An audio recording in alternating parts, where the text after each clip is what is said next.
এই দিনে আমি প্রথমেই বিশ্ব কূটনীতিতে যেসব নারী অংশগ্রহণ করেছেন, আমাদের পথ নির্দেশনা দিয়েছেন এবং এখনো দিয়ে চলেছেন, তাদের সবার প্রতি সম্মান এবং কৃতজ্ঞতা এবং শ্রদ্ধা প্রদর্শন করছি। আমি আমার নিজের দক্ষতা, মেধা এবং যোগ্যতা দিয়ে আমি আমার এই জগতে আমি আমার নিজের দেশে প্রতিনিধিত্ব করতে চাই।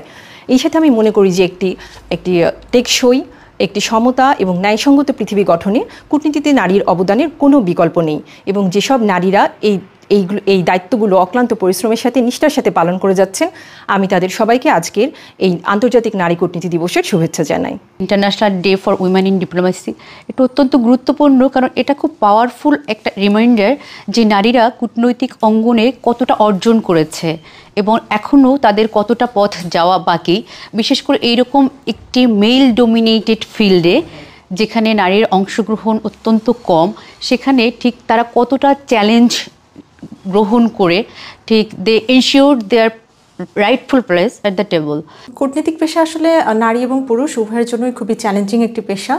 তারপরও কিছু কিছু ক্ষেত্রে নেগোসিয়েশন টেবিলে যদি এখানে ফিমেল অফিসার অন্তর্ভুক্ত থাকে, আমার কাছে মনে হয় তারা তাদের দৃষ্টিভঙ্গির বৈচিত্র্যতা তুলে ধরতে পারে এবং এটা আরও মোর ইনক্লুসিভ হয় এবং তারা যে সলিউশন নিয়ে আসে সেটা মোর সাস্টেনেবল হয়। এখানে আরেকটি আমার জন্য খুব ভালো একটি যেটা অভিজ্ঞতা, সেটা হচ্ছে যে গত 2023-এ বাংলাদেশ আইএমও কাউন্সিলের যে নির্বাচন হয়েছিল, সেখানে প্রথমবারের মতো বাংলাদেশ জয়লাভ করে কাউন্সিলের মেম্বার হিসেবে, যেটা একটি অত্যন্ত প্রতিযোগিতাপূর্ণ একটি ইলেকশন ছিল এবং আমি সেখানে ইলেকশন অফিসার ছিলাম। আমি সরাসরি এখানে কাজ করেছি ইলেকশন অফিসার হিসেবে এবং এটা আমার কূটনৈতিক জীবনের জন্য অবশ্যই খুবই গুরুত্বপূর্ণ একটি সংযোজন।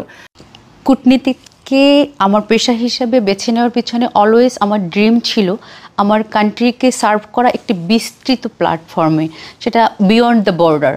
আমি আমার লাল সবুজ পতাকাকে বিশ্বের দরবারে প্রতিনিধিত্ব করতে পারি এবং এখানে to promote piece and cooperation I can work to shape this world a better place. আমার পরিবারের সবাই একটা সময় চাকরি করতেন, কেউ সরকারি চাকরি, কেউ বেসরকারি চাকরি। সুতরাং চাকরি সংক্রান্ত কোনো কিছু করব ভবিষ্যতে এটাই মাথায় ছিল। তো বাবা যেহেতু সরকারি চাকরি করতেন, তাদের সহকর্মীদের কাছ থেকে শুনেছি, তাদের বিদেশে থাকবার অভিজ্ঞতার কথা জেনেছি, তো একটা আগ্রহ তৈরি হয়েছিল। আর আমার কাছে মনে হয়েছে যে বিদেশের মাটিতে বাংলাদেশের পতাকা তুলে ধরার মধ্যে একটা বিশাল সম্মান এবং আবেগের একটা বিষয় রয়েছে।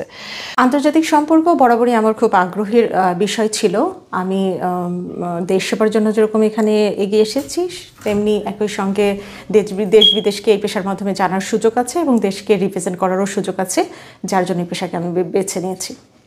তো আমি যখন প্রথম কূটনীতিতে আসি বা আমাকে যখন মনোনীত করা হয়, তখন আমার বাবার সহকর্মীরা বলেছিলেন যে তোমার মেয়েকে বলো যে অন্য কোনো পেশা বেছে নিতে, কারণ এটা খুব ডিম্যান্ডিং একটা পেশা, এখানে সে টিকতে পারবে না। তো আমার মা বলেছিলেন যে ঠিক আছে, দেখা যাক কি হয়। তো যদি সেটা মনে করি, তো দেখতে দেখতে প্রায় 30 বছর হয়ে গেল এই পেশাতে। তো বিভিন্ন চ্যালেঞ্জের মধ্যে দিয়ে গেছি, অনেক প্রতিকূলতার সম্মুখীন হতে হয়েছে। কোনোটা ভালোভাবে সেটা মোকাবেলা করতে পেরেছি, কোনোটা হয়তো অত ভালোভাবে পারিনি। তো আমার কাছে আমার যদি সার্বিক অভিজ্ঞতার কথা বলেন নারী কূটনীতিক হিসাবে, আমি বলবো যে এটা খুবই আনন্দদায়ক এবং রোমাঞ্চকর এবং চ্যালেঞ্জিং একটা অভিজ্ঞতা ছিল।